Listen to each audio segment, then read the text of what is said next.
అంటే ఎంత ప్రిపరేషన్లో ఉంటారు చూడండి బ్రహ్మానందం గారిలాగా. వాళ్ళు ఏదో చేయాలనుకుంటారు కానీ అది సక్సెస్ అయ్యి ఉండదు. సరే సార్, ఇంకొక పాయింట్ మెయిన్గా నిన్న జగన్మోహన్ రెడ్డి గారు నిన్న ఒక పిఎస్సి మీటింగ్, మొదటి పిఎస్సి మీటింగ్ జరిగింది. దానికి సంబంధించి ఆయన ఏదో నేను చాలా కాన్ఫిడెంట్గా ఉన్నాను, గతంలో లాగా కాదు, చేంజ్ ఓవర్స్ చేద్దాం, వచ్చేద్దాం, ఇచ్చేద్దాం. ఏంటి పార్టీ సంస్థాగతంగా ఏమన్నా అవుతుందా లేదా, లేదంటే ఇవన్నీ మీటింగ్లకే సరిపోతూ ఉంటాయా? మీటింగ్లు మొదలు ఉంటాయి, తర్వాత చెప్పాల్సింది చెప్తారు, చేయవలసిన పనులు చేయాలి. క్షేత్రస్థాయిలో పార్టీ పునర్నిర్మాణం అయితే గట్టిగా జరుగుతుంది. మొన్న ఎంపీటీసీ ఎలక్షన్సే దానికి నిలువెత్తు నిదర్శనం. నాయకుడు, అధినాయకుడు డైరెక్షన్లో నాయకుడు అండ్ ఇన్ఛార్జీలు పనిచేస్తే అన్న దగ్గర కట్టు చూపించారు. ఉత్తరాంధ్రలో నిన్న మేయర్ పీఠం కైవసం చేసుకున్నా సరే బొత్స సత్యనారాయణ గారి ఆధ్వర్యంలో అక్కడ వీరోచిత పోరాటం గమనించారు. జస్ట్ 72 వాళ్ళకి 72 కుటుంబూలుతో వచ్చారా. తిప్పరెడ్డి కొడుకు చీకటి దెబ్బను అవంతి శ్రీనివాస్ యాజ్ యూజువల్గా మడత పెట్టిన దానికి చేసిన దౌర్భాగ్య పనికి వాళ్ళు కైవసం చేసుకున్నారు. ఇది గమనిస్తే క్షేత్రస్థాయిలో స్పందన ఎలా అవుతున్నారో చూడండి. ఇప్పుడైతే కార్యకర్తలకి డైరెక్ట్ యాక్సెస్ జగన్మోహన్ రెడ్డి అన్న వ్యక్తి ఇస్తున్నాడు, నాయకుడితో ఇంటరాక్షన్ ఎప్పుడైతే స్టార్ట్ అవుతుందో ఆబ్వియస్లీ అది పునర్వైభవం సంతరించుకోవడం it's matter of fact and సర్వసాధారణమైన ప్రక్రియ అది. అంటే ఇప్పుడు ఒక నెల ఆగితే ఏడాది పూర్తవుతుంది ప్రసాద్ గారు, లోకల్ బాడీ ఎలక్షన్స్ రాబోతుంది. అంటే ఇప్పుడు ఒక చర్చ ఏం జరుగుతుందంటే లోకల్ బాడీ ఎలక్షన్స్ పెట్టాలా వద్దా అనేటువంటి ఒక సందిగ్ధంలో పడ్డారని అనుభవాలు చూస్తే ఏం బెటర్. ఎందుకని బెటర్ సార్ వాళ్ళు క్షేత్రస్థాయిలో ఎంత నెగిటివ్ ఉంది సార్. ఈ మూమెంట్లో పెట్టుకొని లేనిపోని తలకైనప్పుడు చంద్రబాబు నాయుడు గారు అయితే ఆయన అనుభవంలో ఇలాంటి వాటిల్లో అనుభవం బ్రహ్మాండం వాడుతాడు. అంటే చంద్రబాబు నాయుడు గారు వద్దంటున్నారంట, లోకేష్ గారు లేదు మనం పెట్టాల్సిందని చెప్పేసి ఆయన చేస్తున్నారని చెప్పి ఆయన చాలా ఆవేశంలో ఉన్నాడు సార్ లోకేష్ గారు. గతంలో చూడండి నామినేషన్ లేనివ్వకుండా అన్న దగ్గర ఆ పెద్ద ఆయన మేసాలు తిప్పి తొలగొట్టాడు చూడండి. అలా ఇప్పుడు ఏంటంటే రండ్రా అని అలాంటి చూపించడానికి చూస్తున్నాడు. అవి తాత్కాలిక ఉపశమనాలు. అగ్రెసివ్ నోట్లో తెలుగుదేశం ఎప్పుడు రాజకీయం చేయలేదు కూడా.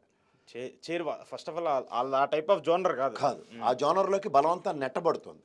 అక్కడ ఏంటంటే అనుభవం చంద్రబాబు గారు అలాంటివి ఎప్పుడు చాలా కూల్ రాజకీయం చేసుకుంటూ వెళ్తూ ఉంటారు. కూల్ అని కాదు, సందర్భోచితంగా వెళ్తాడు ఆయన.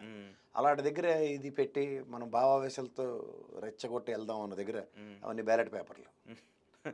ఆల్రెడీ ఏడాది అయిపోయింది కాబట్టి కొంత వ్యతిరేకత ఉంటుంది. అడ్వాంటేజ్ గా తీసుకుంటే మళ్ళీ ఫస్ట్ గ్రాస్ రూట్ లెవెల్లో భయంకరమైన వ్యతిరేకత ఉంది. దానికి తగ్గట్టు జనసేన తెలుగుదేశం కొట్టు సస్తారు జుట్లు పీక్కుని. ఇవన్నిటితోనూ అంత ఈజీ కాదు. ఉనికి లేని బీజేపీ వాడు కూడా నేను ఉన్నాను నాటకాలు ఆడుతుంటే ఇవన్నీ భరిస్తున్నారు వాళ్ళు. తెలుగుదేశం అయితే భరిస్తుంది. తెలుగుదేశం భరిస్తుంది, భరించాలి కూడా. భరించాలి అన్నది ఆబ్లిగేషన్ ఎత్తికెత్తుకున్నారు, భరించవలసి వస్తుంది. వాళ్ళ సినిమా బ్రహ్మానంద గారు లవ్ చేశారంటే పెళ్లి చేసుకోవాల్సి వచ్చింది. ఓకే. అంటే ఇప్పుడు తప్పదు ఇంకా జనసేనకు. ఆయన ఏమో ఇంకో 20 ఏళ్ళు 30 ఏళ్ళు కలిసి ఉందాం అని చెప్పేసి పవన్ కళ్యాణ్ మాట్లాడుతున్నారు. ముందే చేతులు ఎత్తించాడు నాతో కాదని. ఆయన చేసి ఎత్తేసారు. కంపల్సరీ పవన్ కళ్యాణ్ ఉన్నాడు కాబట్టి కింద ఏ గొడవలు వచ్చినా ఏ గ్రౌండ్ లెవెల్లో ఏమొచ్చినా కూడా తప్పకుండా వాళ్ళని హోల్డ్ చేసుకుంటూ పెట్టుకుంటారు. హోల్డ్ చేయలేదు. ఎందుకు హోల్డ్ చేయలేదు సార్? తేడా బీజేపీ ఉన్నంత వరకు వీళ్ళిద్దరూ దే విల్ ప్లే గేమ్ కదా. బీజేపీ ఉన్నంత వరకు కదా ఇప్పుడు ఆడుతుంది కదా. ఇప్పుడు అందుకోసమని ఇప్పుడు నితీష్ కుమార్ తేడా కొట్టాడంటే ఏటవుతుందో చూద్దరు కానీ ఏమైతే ఇంకొకరు వస్తారు ఎవరు కూటమిలోకి. ఎవరో తీసుకొస్తారు. తీసుకురానండి ఫస్ట్ ముందైతే ఉపద్రవం ఉంది కదా. ఇప్పుడు వాళ్ళు అనుకున్నట్టే ఇప్పుడు మీరు చెప్పినట్టు ఆ విజయసాయిరెడ్డి సీట్ని అన్నామలైకి ఇచ్చారు, కన్ఫర్మ్ చేశారు. ఆయన రేపు అన్నామలై ఎవడు? బీజేపీ వ్యక్తి కాదు, ఎలక్టెడ్ ఏడీఎంకే పొత్తు కోసం మాకు తమిళనాడు అక్కర్లేదన్నప్పుడు ఎత్తుకోదేశం అన్న ఎత్తుకేశారు. తమిళనాడులో అక్కర్లేదని కాదు, ఖచ్చితంగా అక్కర్లేదని. ఏడీఎంకే పొత్తు కావాలంటే అన్నామలై వద్దు, అన్నామలై వద్దని రిజెక్ట్ చేశారు. అన్నామలై వద్దనే అధ్యక్షుని కూడా మార్చారు బీజేపీ అధ్యక్షుడు. అవును క్లియర్ తెలుస్తుంది కదా.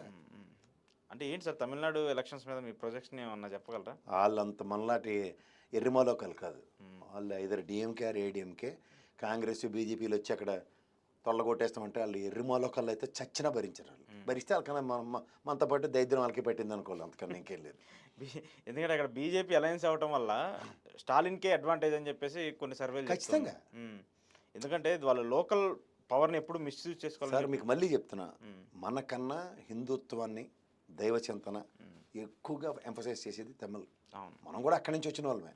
సో ఓవరాల్గా అక్కడ వీళ్ళు వెళ్ళి బీజేపీ వాళ్ళు వెళ్ళి హిందుత్వవాదాలు ఈ హిందూ హరికథలు చెప్తే వాళ్ళు నమ్మడానికి వాళ్ళు అయితే సిద్ధంగా ఉంటారు. వాళ్ళు ఖచ్చితంగా ముళ్ళుతో తీస్తారు. వాళ్ళ ఓటు చాలా పవర్ఫుల్ సార్, చాలా ఆయుధాన్ని పర్ఫెక్ట్గా వాడతారు వాళ్ళు.